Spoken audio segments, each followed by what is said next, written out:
We gathered Filipino youths around Manila City and asked them questions that will voice their inner thoughts on how women are viewed in today's society. Ano mas malakas, lalaki o babae? Bakit?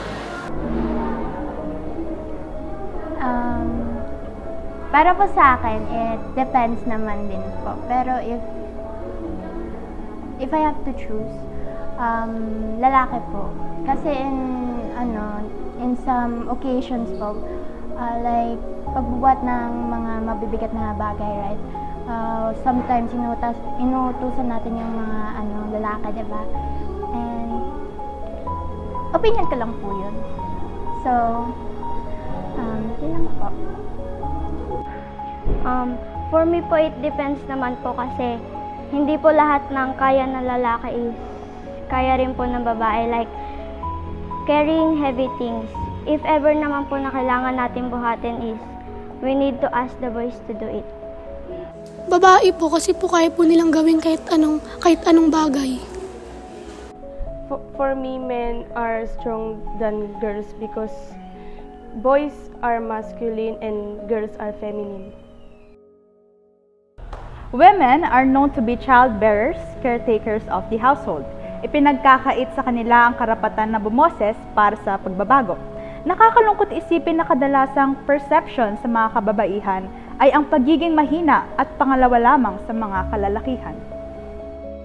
Sa tingin mo, mahina ka ba? Depende po kasi sa akin kasi minsan po malakas po ako sa ibang bagay at minsan po ay mahina po ako sa ibang bagay. Para po sa akin, opo, dahil may mga hindi po ako kayang gawin. Mahina na malakas kasi po pagdating po sa emosyon, mahina ako. Pero pagdating po sa problemang pansarili, malakas ako kasi alam ko po na may nalalapitan akong family, friends, and God.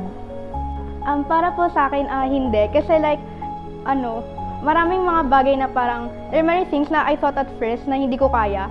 Pero in the end, parang nagawa ko rin. Of course, parang sa tulong din ni Lord. Kung si Heidelin Diaz nanalo ng Olympic gold medal sa weightlifting, mabigat yun, mahina pa rin ba ang mga babae? It's either yes or no po kasi po hindi naman po kasi lahat ng babae is kayang buhatin yung nabuhat ni Heidelin Diaz na ganun kabigat na barbell. Hindi, kasi we have our own strengths. Depende po. Kasi may iba't iba po tayong lakas o kakayanan na binigay sa atin ni God.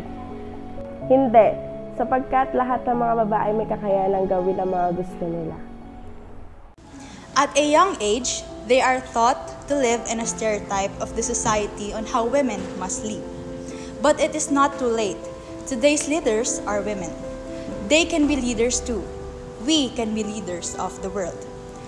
We can change that perspective that belittles women, and change starts within us. Ano ang pangarap mo sa buhay paglaki mo? Ang pangarap ko po sa buhay is maging psychologist. At ang kinuha kong son ngayon is Humes kasi gusto ko po kasi tumulong sa mga tao na may mental issues. Yan.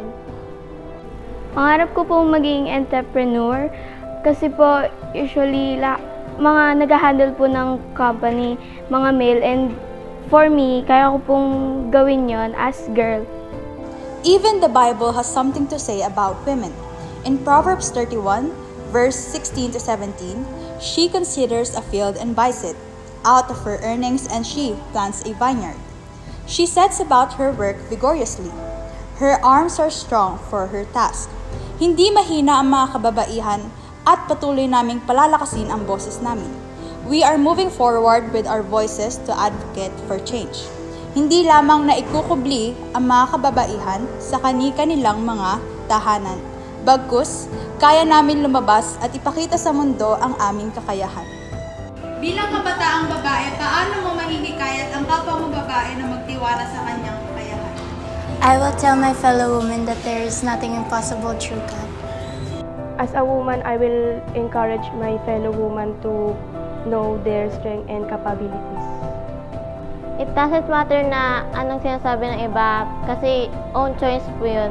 Choice na kahit anong in-overthink mo, basta anong dream mo na gusto mo, yun ang gawin mo. May hikayat ko siya sa pamamagitan ng, pag-share ng mga messages or like yung parang pag-inspire sa kanya or pag-build ng, or pagsasabi sa kanya ng mga salita na makakapag-build ng confidence niya. Sabihin ko na maniwala siya sa sarili niya kung ano ang kaya niya.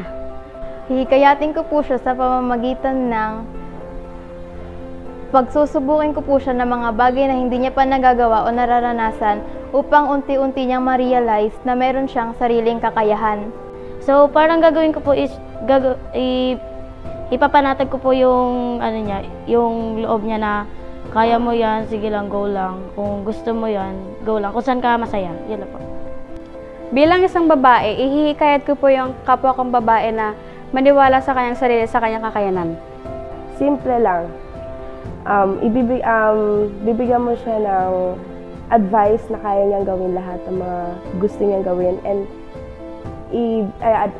i-advise ko rin sa kanya na kaya niya rin gawin ang mga nagagawa din ng mga ibang babae.